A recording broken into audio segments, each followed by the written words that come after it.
Di tengah kemelut pandemi COVID-19, kabar-kabar baik selalu dinanti. Sebuah hasil riset menyebut 99% kasus COVID-19 di Indonesia bisa diselesaikan sebelum vaksin ditemukan dengan syarat semua protokol kesehatan dipatuhi.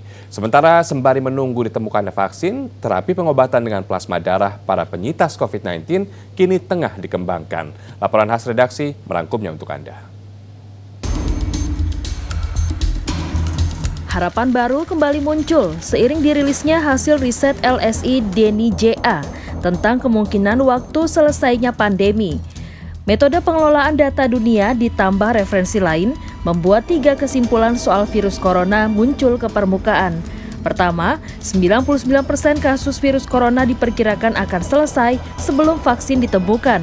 Antara bulan Juli hingga September 2020 adalah rentang waktu virus corona tak lagi menjadi masalah bagi dunia.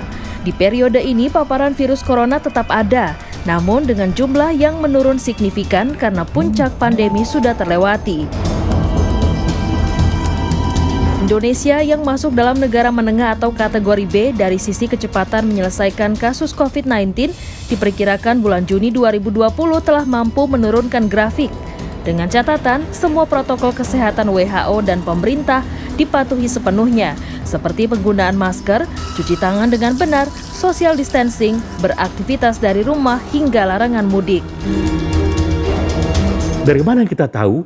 Kembali kita membaca tren data. Setelah 11 April, yang terkena per hari mulai melandai.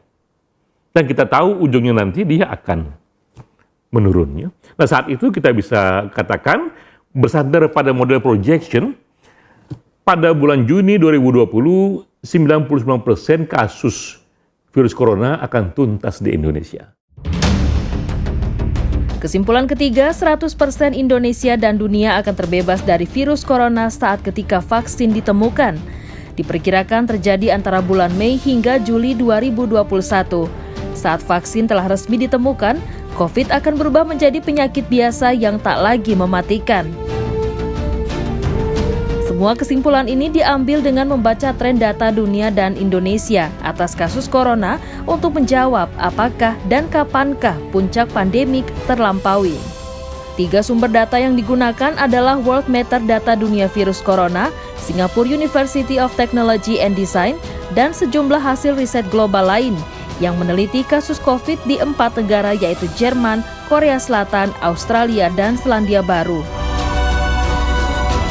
Selain penelitian dan produksi vaksin besar-besaran di India, berbekal hasil penelitian vaksin untuk penyakit SARS dan MERS, Badan Obat dan Makanan Amerika Serikat atau FDA juga merekomendasikan terapi plasma darah dari pasien COVID-19 yang berhasil sembuh.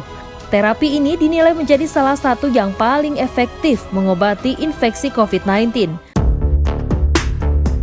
Sebelumnya, Tiongkok sudah lebih dulu mengembangkan terapi plasma darah bagi penyembuhan pasien korban virus corona. Plasma adalah bagian dari darah yang memiliki berbagai kandungan termasuk zat antibodi atau zat kekebalan tubuh.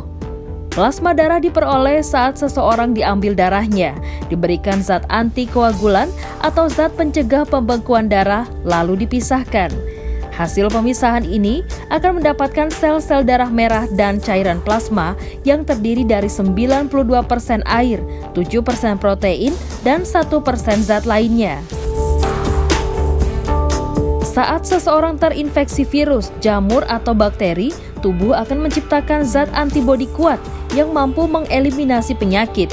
Inilah mengapa plasma darah penyintas COVID-19 dapat diberikan ke pasien lain karena sudah memiliki zat antibodi yang tinggi. Inilah kuncinya, zat antibodi itu karena begitu powerfulnya, begitu kuatnya, karena dia sudah memenangkan perang kan, orang pasiennya sudah sembuh. Itu bisa kita ambil, kemudian kita proses dan kemudian kita berikan kepada mereka yang masih sakit, yang sedang dirawat karena kondisinya berat dan mereka sedang berjuang untuk mengeliminasi virusnya. Lalu, apakah semua pasien sembuh bisa menjadi donor plasma darah? jumlah orang yang sembuh saat ini baru sekitar 700 orang. Ya. Dan tidak semua pasien yang sembuh itu memenuhi syarat untuk menjadi donor. Dari satu orang penyintas, plasma darah bisa diambil sekitar 500 cc. Jumlah ini bisa digunakan untuk membantu 2 hingga 3 orang pasien. Ratri Anindya adalah salah satu penyintas COVID-19 yang bersedia menyumbangkan plasma darahnya. Ratri mendapatkan informasi mengenai terapi plasma darah dari RSPAD Gatot Subroto, Jakarta. Ia bersedia memberikan 30 cc darahnya untuk diperiksa di laboratorium. Hasilnya plasma darah Ratri memenuhi syarat. Ratri kemudian kembali ke unit transfusi darah untuk menyumbangkan 200 cc plasma darahnya. Ratri menghimbau para penyintas lain untuk menyumbangkan plasma darahnya agar semakin banyak pasien corona yang terbantu. Memang agak mirip dengan proses donor darah biasa, tapi ada bedanya. Jadi waktu itu aku ditusuk pakai jarum yang agak besar ya ukurannya.